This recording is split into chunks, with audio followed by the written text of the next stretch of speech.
வணக்கம். Welcome to கதை திரட்டு. இந்த வீடியோவில் நம்ம என்ன கதை கேட்க போகிறோம்னா, மௌன ராகம் கதையின் 9வது பகுதி. நம்ம சேனலை இதுவரைக்கும் சப்ஸ்கிரைப் பண்ணாதவங்க சப்ஸ்கிரைப் பண்ணுங்க. பக்கத்தில் இருக்கிற பெல் ஐகானை கிளிக் பண்ணி ஆல்ங்கிற ஆப்ஷனை ப்ரெஸ் பண்ணுங்க. ஸோ தட் நான் போடுற கதைகளை உடனுக்குடனே நீங்கள் கேட்கலாம். வாங்க கதைக்குள்ளே போகலாம். ஹேமாவின் பிறந்த நாள் விழா நன்றாக நடந்தது. நிறைய பேர் வந்திருந்தார்கள். எல்லோரையும் தன் வீட்டுக்கு அழைக்க வேண்டும் என்று நினைத்திருந்ததாகவும் அதற்கு இன்றுதான் சந்தர்ப்பம் கிடைத்ததாகவும் ராஜலட்சுமி சொன்னாள். ராஜலட்சுமியின் உறவினர்கள், சக ஊழியர்கள், ஹேமாவின் கிளாஸ்மேட்ஸ், கோ டாக்டர்ஸ் எல்லோரும் வந்திருந்தார்கள். ஹேமாவின் நண்பர்கள் சிலர் பாட்டு பாடி டான்ஸ் செய்தார்கள். ராஜலட்சுமியின் சக ஊழியர்களில் ஒருவர் மிமிக்ரி செய்து எல்லோரையும் சிரிக்க வைத்தார். ஹால் முழுவதும் சிரிப்பும் கும்மாளமுமாய் அதிர்ந்து கொண்டிருந்தது. உணவுப் பொருட்களும் ரொம்ப உயர்தரமாக ருசியாக இருந்தன. பஃபே முறை என்பதால் அவரவர்கள் தங்களுக்கு வேண்டியதை தட்டில் பரிமாறிக்கொண்டு கும்பல் கும்பலாய் நின்று கொண்டு உட்கார்ந்து கொண்டு பேசிக்கொண்டே சாப்பிட்டு கொண்டிருந்தார்கள். எல்லோரும் கலகலவென்று பேசிக்கொண்டு இருந்ததில் 11 மணி ஆனதே தெரியவில்லை. தீட்சிதருக்கு அங்கு வந்த மக்களை பார்க்க பார்க்க உள்ளத்தில் மகிழ்ச்சி வெள்ளமாய் பொங்கியது. ஆண் துணை இல்லாத குடும்பம், தாய் மகள் இருவரும் சம்பாதிப்பவர்கள். அவர்களிடம் 100 ரூபாய் கொடுத்தால் அது 1000 ரூபாயாக விருத்தியாகும் என்பது உறுதி. எப்படியாவது ஹேமாவை ஆனந்துக்கு மனம் முடிக்க வேண்டும் என்று அவருக்கு திடமாய் தோன்றிவிட்டது. திரிவேணி சங்கமமாய் அழகு, குணம், படிப்பு ஒன்றாக இணைந்து உருவெடுத்தது போல் ஆனந்தின் பக்கத்தில் ஹேமா அமர்ந்திருக்கும் அந்த காட்சி பார்க்கும்போது தன்னுடைய பூஜைகளை ஏற்றுக்கொண்டு சாட்சாத் லட்சுமி தேவியே பிரத்யட்சமாகி விட்டது போல் தோன்றியது. விஜயை அவர் ஒரு கண்ணால் கவனித்து கொண்டுதான் இருந்தார். விஜய் எங்கேயோ தொலைவில் மக்களுக்கு நடுவில் இருந்தான். ஹரி புதிதாக உயர்ந்துவிட்ட ஹோதாவை பறைசாற்றிக் கொள்ளும் வகையில் அலட்டலுடன் பேசிக் கொண்டிருந்தான். அன்று மாலை ஆனந்தும் மற்றவர்களும் வந்திருக்கிறார்கள் என்று தாய் வந்து அழைத்த போது அடுத்த அறையில் சிநேகிதிகளுடன் பேசிக் கொண்டிருந்த ஹேமா நிதானமாக 1 நிமிடம் கழித்து வெளியில் வந்தாள். தீட்சிதரும் ஹரியும் முன்னால் நுழைந்தார்கள். அவர்களுக்கு பின்னால் ஆனந்தும் விஜயும் உள்ளே வந்தார்கள். ஹேமா விஜயை பார்த்து 1 நிமிடம் அப்படியே நின்றுவிட்டாள். வெள்ளை நிற பனாரஸ் பட்டு புடவையில் மெலிதாக ஜரிகை பார்டரும் ரோஸ் நிற நூலில் ஜரிகையும் கலந்து வேலைப்பாடு நிறைந்திருந்த தலைப்பும் பொருத்தமான பிளவுஸும் அணிந்து கழுத்தில் மெலிதான முத்து மாலையுடன் நின்றிருந்த ஹேமா இமயமலையின் மானசரோவரத்திலிருந்து பறந்து வந்த அன்னப்பறவையை போல் இருந்தாள். ஹலோ ஆனந்த், ஹேமா வரவேற்பது போல சொன்னாள். Many happy returns of the day, பொக்கேவை கொடுத்து கொண்டே சொன்னான் ஆனந்த். தேங்க்யூ என்றவள் தீட்சிதர் பக்கம் திரும்பி, நமஸ்காரம் தாத்தா, நலமாக இருக்கிறீர்களா? குசலம் விசாரித்தாள். சௌபாகியபதி பவ. அவர் ஹேமாவின் தலை மீது கையை வைத்து ஆசிர்வதித்தார்.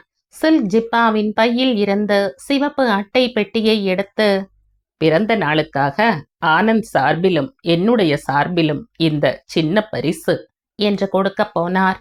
நோ பிரசன்டேஷன்ஸ், ஹேமா மறுத்தாள். இல்லை, ஏதோ என்னுடைய சந்தோஷத்திற்காக கொண்டு வந்தேன்.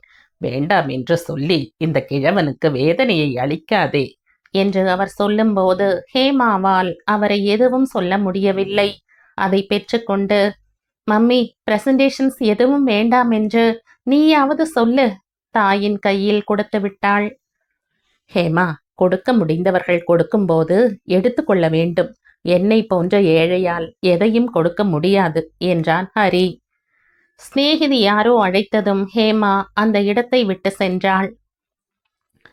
விஜய், என்னது, என்ன ஆச்சு உனக்கு? ஹேமாவை விஷ் செய்யவில்லையே, ஏன்? ஆனந்த் கேட்டான். விஜய் பதில் சொல்லவில்லை. ஹேமா சிநேகிதிகளுடன் பேசிக்கொண்டே தொலைவில் இருந்து விஜயை கவனித்துக் கொண்டிருந்தாள்.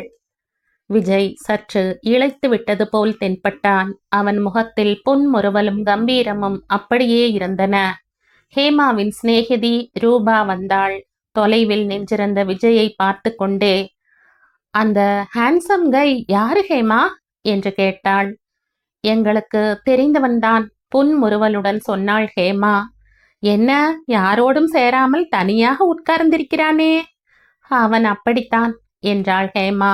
நான் போய் ஒரு பிடி பிடிக்கட்டுமா? தோற்று போய் விடுவாய். அனாவசியமாய் முயற்சி செய்யாதே, எச்சரிப்பது போல சொன்னாள் ஹேமா. நானா தோற்பதா? ஹ என்று பெருமை பொங்க ஒரு பார்வையை வீசிவிட்டு விஜய் அருகில் சென்றாள். தொலைவில் இருந்த ஹேமா இருவரையும் கவனித்துக் கொண்டுதான் இருந்தாள். விஜய் ரூபாவுடன் மரியாதைக்காக 2 வார்த்தைகளை பேசிவிட்டு பக்கத்தில் கிடந்த நாளேட்டை எடுத்துக்கொண்டு சீரியஸாக படிப்பதில் மூழ்கிவிட்டான். ரூபா திரும்பி வந்தாள். நீ சொன்னது உண்மைதான். தோ வசந்தாவும் லட்சுமியும் அவன் அருகில் போய்க் கொண்டிருக்கிறார்கள் சுட்டி காட்டினாள். ஹேமா ரூபா இருவரும் அந்த பக்கமே பார்த்து கொண்டிருந்தார்கள்.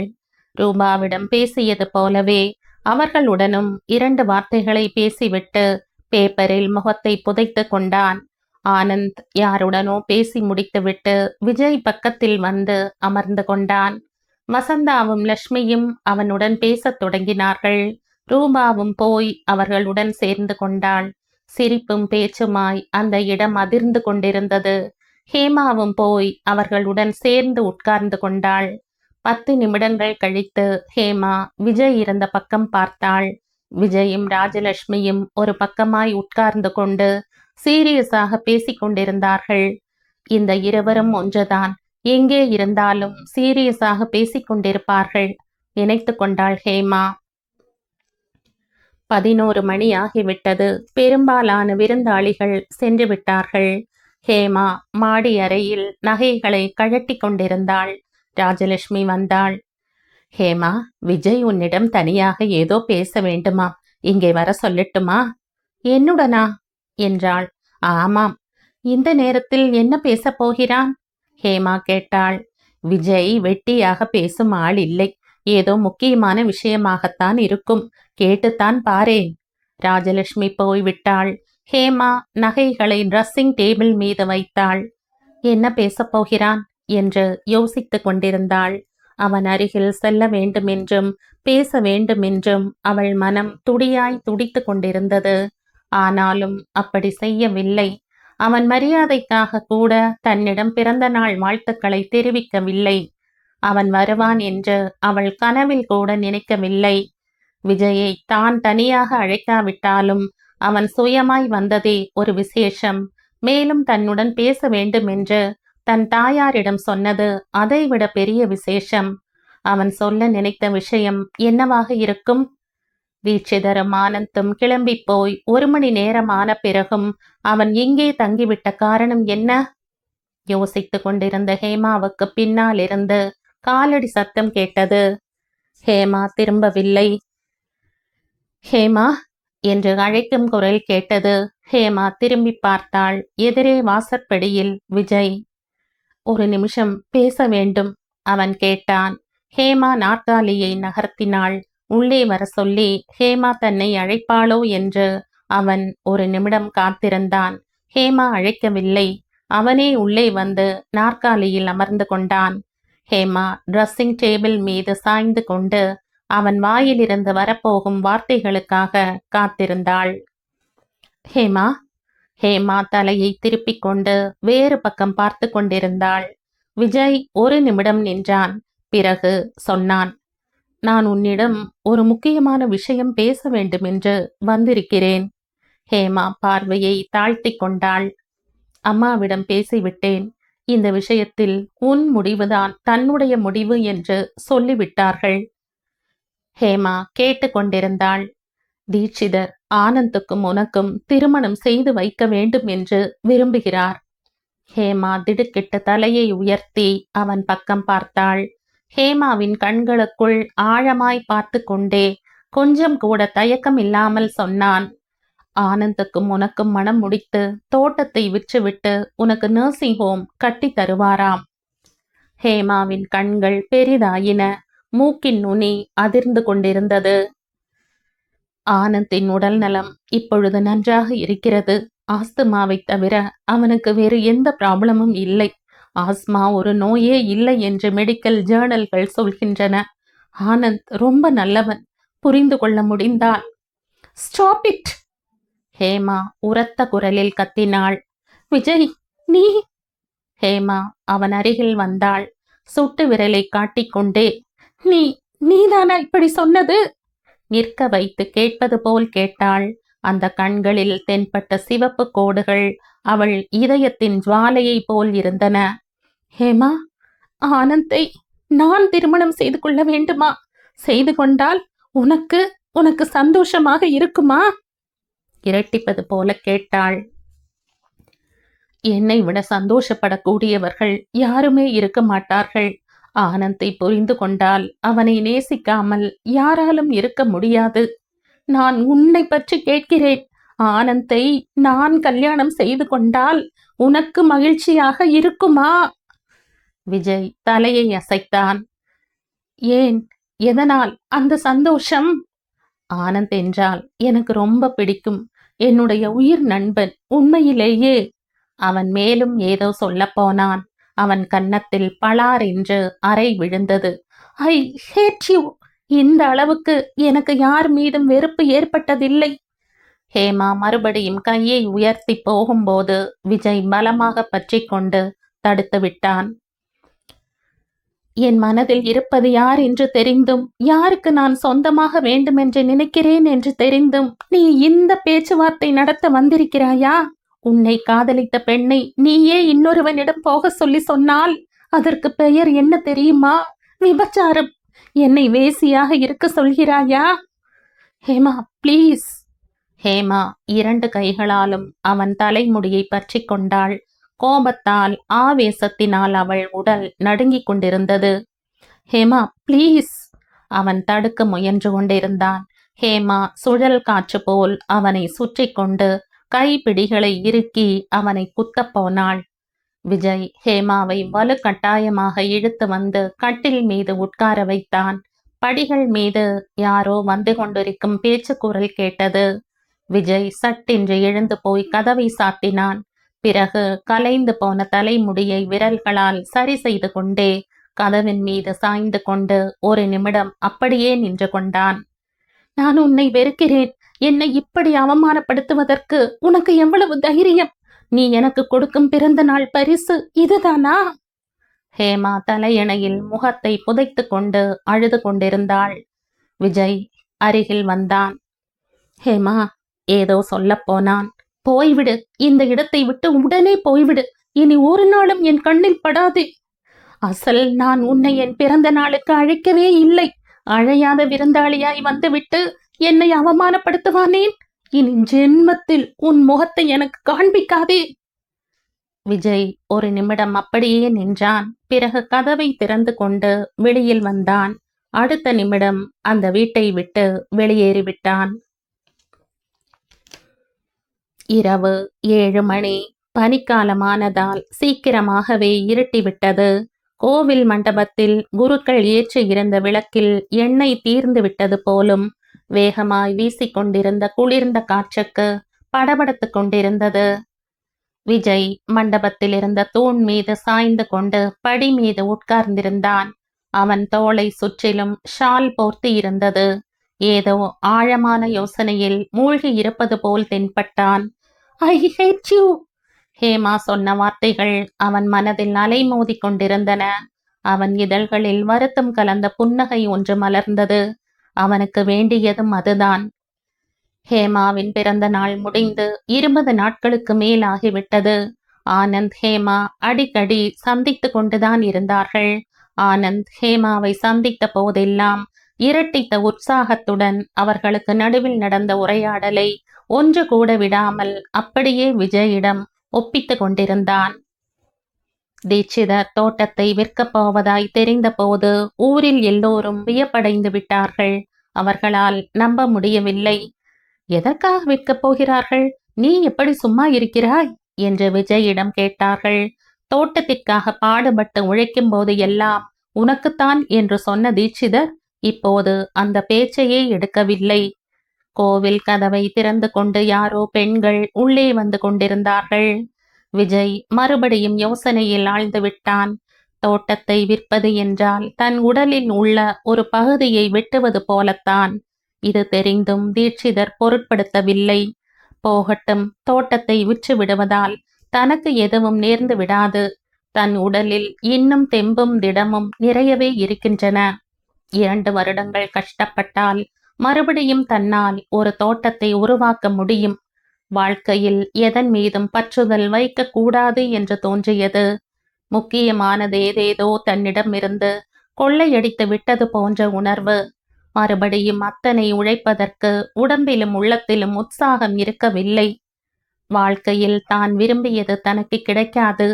விதி தனக்கு கொடுத்ததை மௌனமாய் ஏற்றுக்கொள்வதை தவிர தனக்கு வேறு வழியில்லை.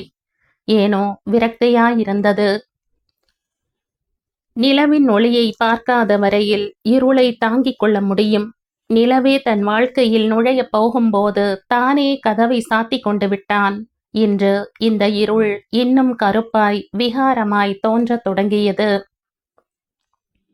இத்தனை நாளாய் பொறுமை என்று நினைத்தது இன்று இயலாமையாய் தோன்றியது. விஜய் விரல்களால் நெற்றி பொட்டை அழுத்திக் கொண்டான். அவன் காதுகளில் ஹேமா அன்று ஆவேசமாய் கோபமாய் சொன்ன வார்த்தைகள் எதிரொலித்துக் கொண்டிருந்தன. உன்னை காதலித்த பெண்ணை நீயே இன்னொருவனிடம் போக சொன்னால் அதற்கு பெயர் என்ன தெரியுமா? விபச்சாரம். அவன் தாடை எலும்பு இறுகியது. கீழ் உதட்டை பற்களால் அழுத்திக் கொண்டான். அந்த சொற்கள் கூர்மையான ஆயுதம் போல் அவன் உள்ளத்தை அறுத்து கொண்டிருந்தன. ஒரு பக்கம் தீட்சிதர், இன்னொரு பக்கம் ஆனந்த். இருவருக்கும் நடுவில் வாயை திறக்க முடியாத தன்னுடைய இயலாமை. எப்போதும் இல்லாத விதமாய் தன்னுடைய இயலாமையை கண்டு தன் மீதே அவனுக்கு எரிச்சல் ஏற்பட்டது. இதன் முடிவு எங்கே என்று தெரியவில்லை. மண்டபத்தின் படிகளில் யாரோ பெண்மணி ஏறி வந்து கொண்டிருந்தாள். புடவையின் சலசலப்புடன் மெலிதான நறுமணம் காற்றுடன் மிதந்து வந்தது. விஜய் சரியாக உட்கார்ந்து கொண்டான். எதிரே ஹேமா நின்றிருந்தாள். அவன் குழப்பத்துடன் பார்த்தான். ஹேமா அவனையே பார்த்து கொண்டிருந்தாள். அவனையும் அறியாமல் அவன் கண்களில் மகிழ்ச்சி பொங்கி வந்தது. ஆனால் உடனே மாயமாய் மறைந்து விட்டது. இனம் தெரியாத வேதனை ஏதோ அவன் அடிமனதில் அலை கழித்து கொண்டிருப்பதை, சக்தியை திரட்டி கொண்டு அவன் உடல் அந்த வலியை தாங்கிக் கொண்டிருப்பதை அந்த கண்களில் உணர முடிந்தது. விஜய், ஹேமா அழைத்தாள். அவன் எழுந்து கொள்ள போகும்போது கையை நீட்டி தடுத்தாள். நான் உன்னுடன் பேசத்தான் வந்திருக்கிறேன். ஹேமா அதே படியில் சற்று தள்ளி உட்கார்ந்து கொண்டாள். ஹரி வரும்போது கூட வந்தேன். ஆனந்த் வீட்டில் இல்லை. தாத்தா ஏதோ வேலையாய் கர்ணம் மாமா வீட்டுக்கு போயிருக்கிறாராம். ஹரி போனில் யாருடனோ பேசிக் கொண்டிருந்தான். நான் லட்சுமியை துணையாக அழைத்து கொண்டு கோவிலுக்கு வந்தேன். நீ ஊரில் இல்லை என்றே நினைத்தேன். விஜய் கேட்டு கொண்டிருந்தான். Vijay, I'm sorry. என் பிறந்த நாளன்று நான் ரொம்ப சிறு பிள்ளைத்தனமாய் நடந்து கொண்டேன். ஆவேசமடைந்து உன்னை வாய்க்கு வந்தபடி பேசினேன், அவமானப்படுத்தினேன். பிறகு ரொம்ப வருத்தப்பட்டேன். என் மீதே எனக்கு கோபம் வந்தது. விஜய் கேட்டு கொண்டிருந்தான். ஹேமாவின் பேச்சை கேட்க கேட்க அவன் மனதில் கொந்தளித்து கொண்டிருந்த எரிமலை ஏதோ அணைந்து விட்டது போல் அமைதி குடியேறி கொண்டிருந்தது. எதிர்பாராத விதமாய் ஹேமா இப்படி வந்தது, அருகில் அமர்ந்து கொண்டு பேசியது அவன் வேதனையை குறைத்து கொண்டிருந்தது. அவனுள் புதிதாக சக்தி ஏதோ பிறப்பது போல் தோன்றியது. ஹேமாவுக்கும் தனக்கும் இருக்கும் நட்பு சாசுவதமாக அறந்து போகவில்லை. ஹேமா தன்னுடன் பேசுவதை விரும்புகிறாள். உங்களுக்கு தெரியுமா, தாத்தா தோட்டத்தை விற்கப் போகிறாராமே? தெரியும் என்பது போல விஜய் தலையை அசைத்தான். எனக்கு தெரிந்தவரை அந்த தோட்டம் என்றால் உனக்கு உயிர். அதை விற்பதற்கு நீ எப்படி சம்மதம் தெரிவித்தாய்? அவன் பேசவில்லை. சொல்லு விஜய், பேசு. உன் மௌனத்தினால் என்னை கொல்லாதே. சொல்லு, எதற்காக சம்மதித்தாய்? அது அவர்களுடைய சொத்து. வேண்டாம் என்று சொல்வதற்கு எனக்கு அதிகாரம் கிடையாது. விஜய் பதில் சொன்னான். அதிகாரம் இல்லையா? 15 வருடங்களாய் அந்த தோட்டத்தை முன்னுக்கு கொண்டு வருவதற்காக அத்தனை பாடுபட்ட உனக்கு அதிகாரம் இல்லையா? நேற்று வந்த ஹரி எல்லா விஷயங்களிலும் தலையை நுழைத்து முடிவு செய்து வருகிறான். இப்போ தோட்டத்தை விற்க வேண்டிய அவசியம் என்ன வந்தது? நர்சிங் ஹோம் கட்டப் போகிறார்களாம். அதுதான் ஏன் என்று கேட்கிறேன். அசல் இந்த யோசனை முதலில் யாருடைய மூளைக்கு வந்தது? அது இப்போ என் அம்மாவின் மூளையிலும் ஏறிவிட்டது. எப்போதும் ஒரு சிநேகிதியாய் என் விருப்பு வெறுப்புகளை மதித்து வந்த அம்மா இந்த விஷயத்தில் ஒரு தாயாக என்னை அடக்கி ஆளுவதற்கு முயற்சி செய்கிறாள். விஜய் கேட்டுக்கொண்டானே தவிர எந்த கருத்தும் வெளியிடவில்லை. ஹேமா ஆவேசத்தை அடக்கிக் கொண்டே சொன்னாள். எனக்கு எனக்கு உன் மீதுதான் கோபம் வருகிறது. இதற்கெல்லாம் காரணம் நீதான். நீ ஏன் வாயை திறக்க மறுக்கிறாய்? உன் மனதில் இருப்பதை வெளிப்படையாக எதிராளிக்கு சொல்ல தயங்குவானேன்? அவர்கள் உன்னை கொள்ளையடிக்கும் விதமாக நடந்து கொள்ளும் போது ஒரு வார்த்தை, ஒரே ஒரு வார்த்தையில் உன் எதிர்ப்பை ஏன் தெரிவிக்க கூடாது? எதனால் இந்த அடிமைத்தனம்? உன் வாழ்க்கையை அவர்கள் விலை கொடுத்து வாங்கி விட்டார்களா? வெளி உலகத்தில் நீ காண்பிக்கும் சாமர்த்தியம், திறமையெல்லாம் இவர்களிடம் வரும்போது எதற்கும் பிரயோஜனம் இல்லாமல் போவானேன்? விஜய் வாயை திறக்கவில்லை. விஜய், எதற்காக இப்படி கை கால்களை கட்டி போட்டிருப்பது போல் நடந்து கொள்கிறாய்? உங்களுக்கு நடுவில் இருக்கும் அந்த பந்தம்தான் என்ன? அவர்களுடைய சுயநலம் எனக்கு புரிகிறது. உன் மௌனம்தான் கொஞ்சம் கூட புரியவில்லை. ஹேமா சற்று நிறுத்தி பெரிதாக மூச்சை எடுத்துக்கொண்டாள். எனக்கு தெரியும், நீ என்னை விட்டு தொலைவாக போனதற்கு காரணம் இவர்களுக்கு பதில் சொல்ல முடியாததால். என்ன விஜய், உன்னை பற்றி கொஞ்சம் கூட பொருட்படுத்தாதவர்களுக்காக நம் வாழ்க்கையை ஏன் பணயம் வைக்கிறாய்? உன்னை எவ்வளவு வேதனைப்படுத்துகிறாய் என்று உனக்கு புரியவில்லையா? ஹேமாவின் குரல் கம்மியது. விஜய் சட்டென்று எழுந்து கொண்டு போகப் போனான். ஹேமா அவன் கையை பற்றி இழுத்து உட்கார வைத்தாள். தன்னைத்தானே சமாளித்து கொண்டு, உட்கார்ந்து கொள்.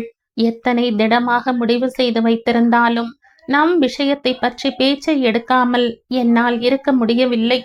நான் உன்னிடம் ஆனந்த் பற்றி ஒரு முக்கியமான விஷயம் பேசுவதற்காக வந்திருக்கிறேன். சமீப காலமாய் ஆனந்தின் உடல் நலம் நன்றாகத்தான் இருக்கிறது. லேசாக பூசியும் இருக்கிறான். பழைய போட்டோக்களை பார்க்கும்போது எனக்கே வித்தியாசம் தெரிகிறது. ரொம்ப சுறுசுறுப்பாக தென்படுகிறான். இதுவரையில் அவன் இந்த அளவுக்கு உற்சாகமாக இருந்தது இல்லை என்று தாத்தாவும் சொன்னார். நீ கவனித்தாயா? கவனித்தேன் என்பது போல விஜய் தலையை அசைத்தான். இது உண்மையான ஆரோக்கியம் இல்லை, செயற்கையானது. ஆனந்த் ட்ரக் ஏதோ எடுத்துக்கொள்கிறான். அது மனிதனை சுறுசுறுப்பாக இயங்க வைக்கும். புதிதாக சக்தி வந்தது போல் தோன்றும். எடை கூடுவதோடு முகமும் பிரகாசமாக இருக்கும். உடல் நிறமும் மெருகேறியது போல் தென்படும். ஆனால் போக போக இந்த மருந்து வேலை செய்யாது. அதிக அளவில் எடுத்துக்கொள்ள வேண்டி இருக்கும். நீண்ட நாட்கள் பயன்படுத்துவதால் கிட்னிகள் பாதிக்கப்படும். இதயம் பலவீனமாகிவிடும். அது ஒரு விஷ வளையம். அந்த சிலந்தி கூட்டுக்குள் சிக்கிக்கொண்டு விட்டால் வெளியேறுவது ரொம்ப கஷ்டம். இந்த மருந்தை அரசாங்கம் தடை செய்திருக்கிறது. ஆனால் பிளாக் மார்க்கெட்டில் இதன் விற்பனை இன்னும் தொடர்ந்து கொண்டுதான் இருக்கிறது.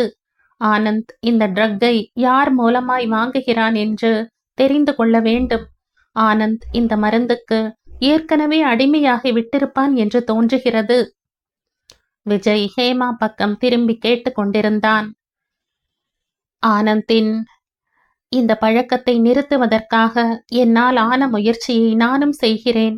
ஆனந்த் என்றால் எனக்கும் பிடிக்கும். களங்கமற்ற மனம் அவனுடையது. அவனிடம் ஒரே ஒரு பலவீனம் இருக்கிறது.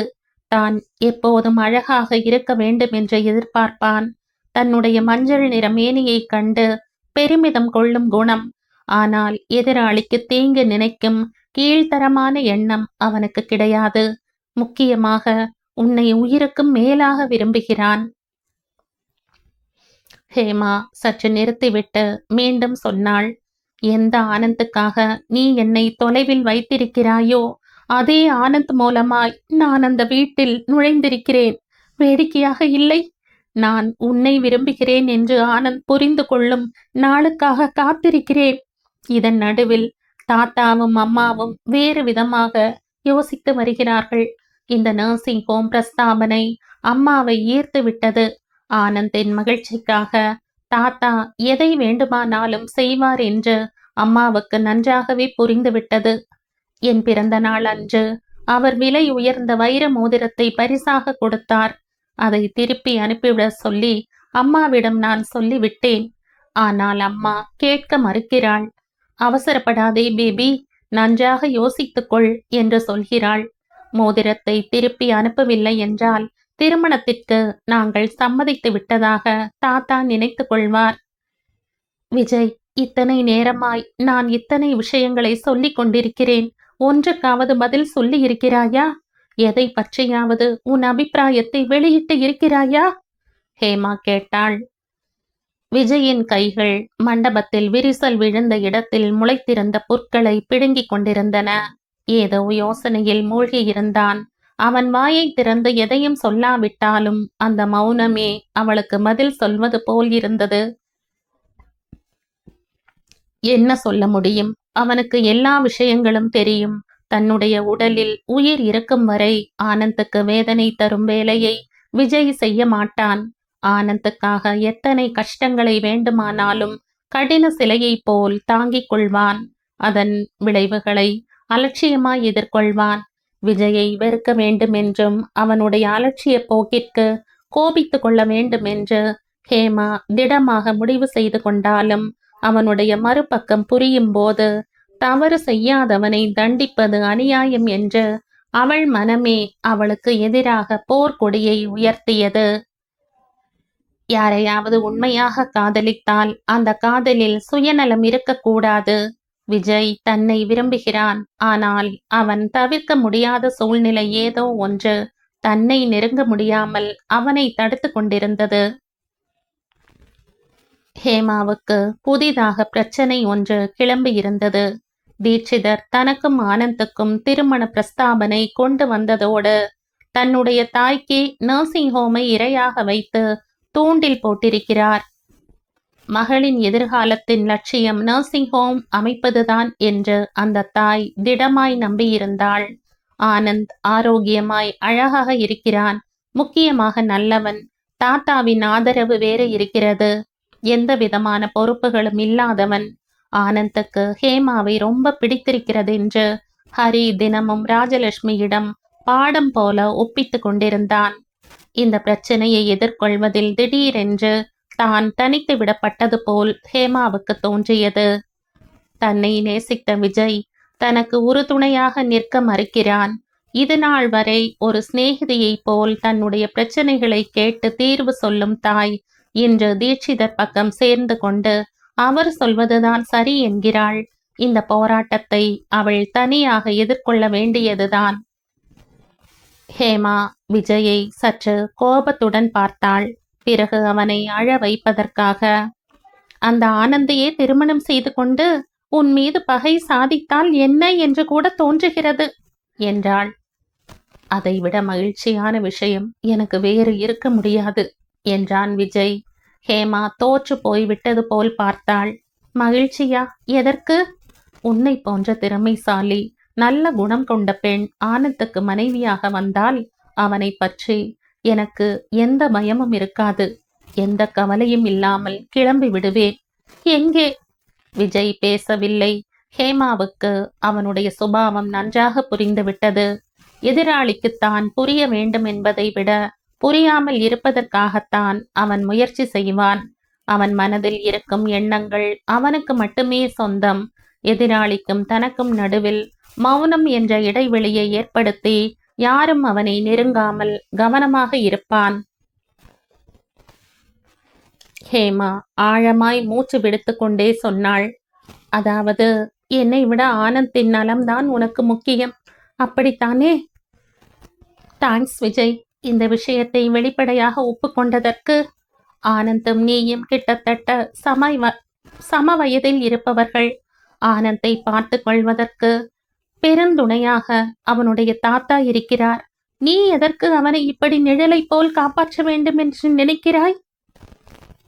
பதில் சொல்லு விஜய், ப்ளீஸ்.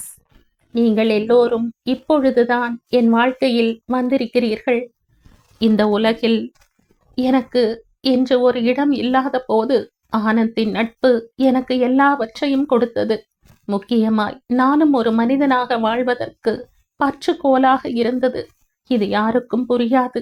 ஆனந்த் தான் எனக்கு துணையாக இருக்கிறான். உடலை பொறுத்தவரை அவன் பலவீனமாக இருக்கலாம். ஆனால் தேவைப்பட்டால் எனக்காக இந்த உலகத்துடன் மட்டுமே இல்லை, அவனுடைய தாத்தாவுடன் சண்டை போடுவதற்கு கூட அவன் தயங்க மாட்டான்.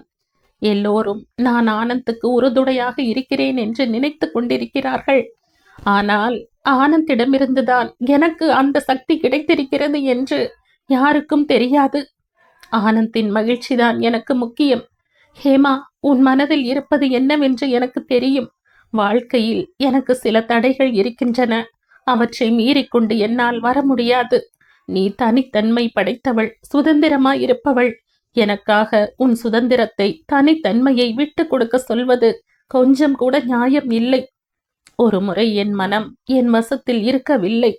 சுயநலம் என் கண்களை மறைத்துவிட்டது.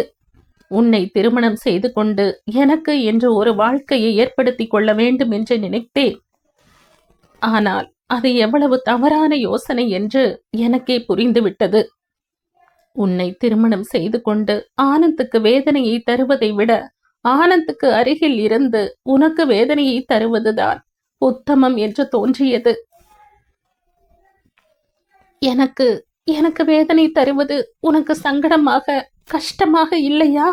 தாழ்ந்த குரலில் கேட்டாள் ஹேமா. வேதனை ஏற்பட்டால் என்னை விட்டு தொலைவாக போய்விடுவாய். உன் வாழ்க்கையை பற்றி யோசிக்க தொடங்குவாய்.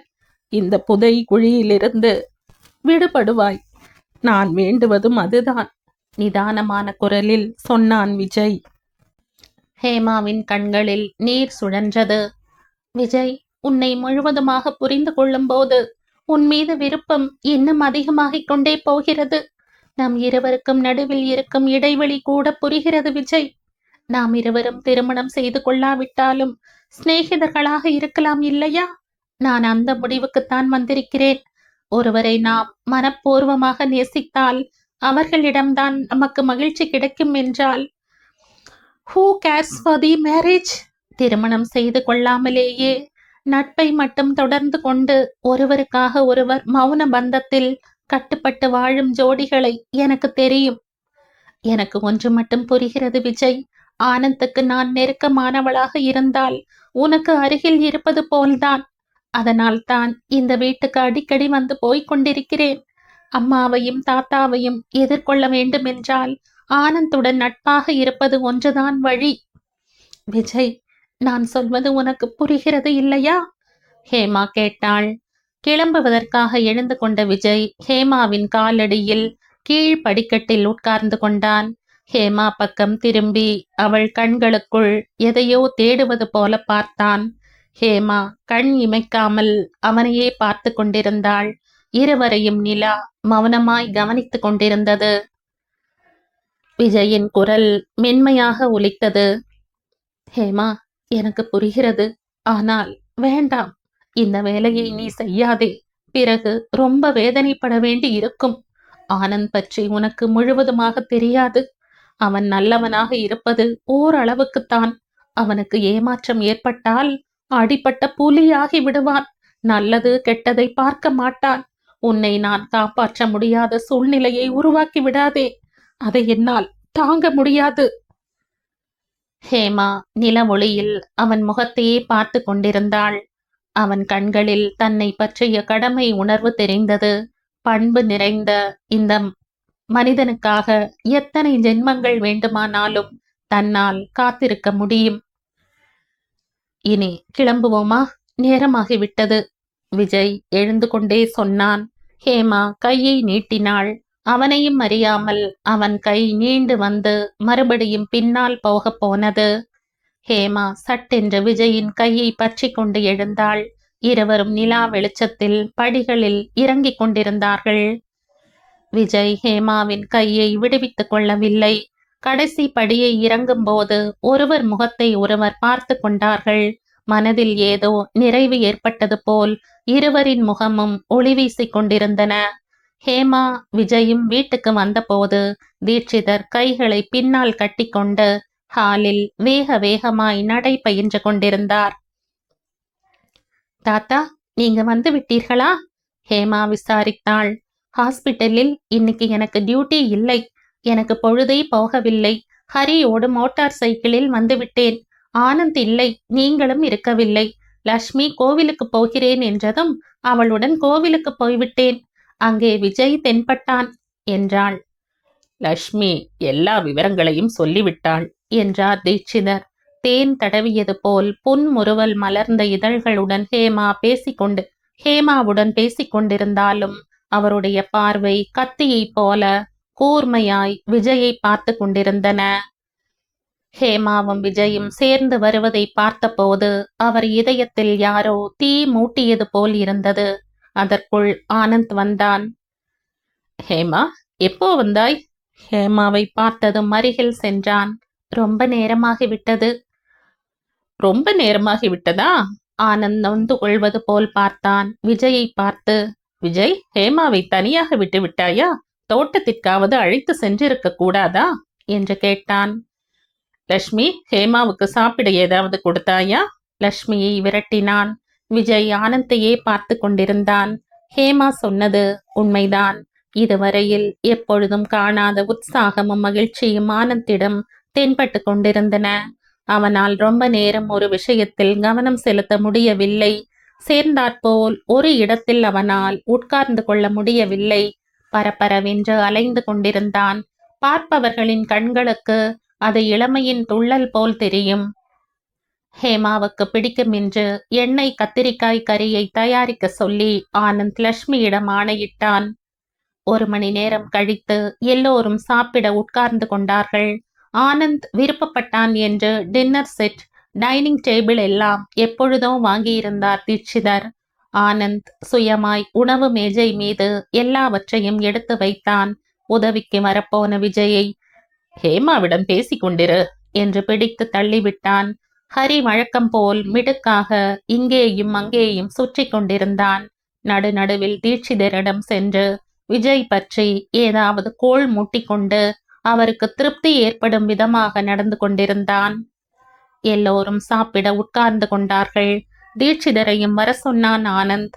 நான் எதுக்கு ஆனந்த், ஏதோ கொஞ்சம் பலகாரம் சாப்பிடுகிறவன். விஜய்க்கும் இப்போ பசியாக இல்லையோ என்னவோ. தோட்டத்துக்கு சம்பந்தப்பட்ட தஸ்தாவேஜுக்களை எடுக்க சொல்லியிருந்தேன். ஹரி, நீ, ஹேமா மூவரும் சேர்ந்து சாப்பிடுங்கள் என்றார். விஜய் தஸ்தாவேஜுக்கள் வைத்திருந்த அலமாரி பக்கம் போகப் போனான். ஆனந்த் அவனை தடுத்து கொண்டே, அதெல்லாம் ஒன்றும் நடக்காது. எல்லோரும் சேர்ந்து ஜாலியாக பேசிக்கொண்டே சாப்பிடலாம். விஜய், இப்படி வா. லக்ஷ்மி, தாத்தாவுக்கு பலகாரத்தை எடுத்து கொண்டு வா என்றான். ஹேமாவுக்கு பக்கத்தில் விஜயை உட்கார வைத்து எதிர்பக்கம் அமர்ந்து கொண்டான் ஆனந்த். சாப்பிடும்போது ஆனந்த் ஹேமாவுக்கு வற்புறுத்தி மேலும் மேலும் பரிமாற செய்தான். ஹேமா விஜயின் தட்டில் கறி, கூட்டு, சாம்பார் முதலியவற்றை அதிகமாக பரிமாறினாள். உன்னுடைய நண்பன் பேசவே மாட்டானா ஆனந்த்? திடீரென்று ஹேமா கேட்டாள். அவன் பேச வேண்டியதையும் சேர்த்து நானே பேசிவிடுகிறேன் இல்லையா? அதான் ஆனந்த் பதிலளித்தான். உங்களுடைய நட்பை பார்க்கும்போது எனக்கு பொறாமையாக இருக்கிறது. இப்படி ஒருவரை ஒருவர் உயிருக்கும் மேலாக நேசிப்பவர்களை நான் பார்த்ததே இல்லை. நீ நினைக்கும் அளவுக்கு ஒற்றுமை ஒன்றும் இல்லை. எங்களுக்கு நடுவில் சில கருத்து வேறுபாடுகள் இருக்கின்றன, ஆனந்த் சொன்னான். கருத்து வேறுபாடா? ஹேமா வியப்புடன் பார்த்தாள். ஆமாம், விஜயை திருமணம் செய்து கொள்ள சொல்லி வற்புறுத்தி வருகிறேன். என் பேச்சை கேட்க மறுக்கிறான். ஆச்சாரி மாமா சொன்ன சம்பந்தம் ஒன்று ரெடியாக இருக்கிறது, ஹரி சொன்னான். விஜய் மட்டும் என்று ஒரு வார்த்தை சொன்னால் போதும். நாளைக்கே நிச்சயதார்த்தம் முடிந்துவிடும். பெண் நன்றாக படித்திருக்கிறாள். ஒரே பெண், தந்தை பெரிய இன்ஜினியர், சொத்தும் நிறைய இருக்கிறது. அவர்கள் விஜயை வீட்டோடு மாப்பிள்ளையாக வர சொல்லி கேட்கிறார்கள் என்றார் தீட்சிதர். ஹேமா கடை கண்ணால் விஜய் பக்கம் பார்த்தாள். விஜய் கர்ம சிரத்தையாய் சாப்பிட்டு கொண்டிருந்தான். தாத்தா, உனக்கு எத்தனை தடவை சொல்லியிருக்கிறேன். உனக்கு விருப்பமான பெண்ணை விஜய் செய்து கொள்ள மாட்டான். விஜய் விருப்பப்பட்ட பெண்ணை நீ ஏற்றுக்கொண்டு மறுபேச்சு பேசாமல் திருமணத்தை முடிக்க வேண்டும். ஏதோ ஒன்று, விஜய் சீக்கிரமாய் முடிவு செய்வது நல்லது. அவர்களுக்கு மனைவி, மக்கள், வீடு, வாசல், சொந்த சம்பாத்தியம் என்று இருப்பது நல்லது என்றான் ஹரி. ஹேமாவுக்கு தயிரை பரிமாறிக் கொண்டிருந்த ஆனந்த் சட்டென்று திரும்பி ஹரி பக்கம் பார்த்தான். அவன் கண்கள் அக்னியைப் போல ஜொலித்துக் கொண்டிருந்தன.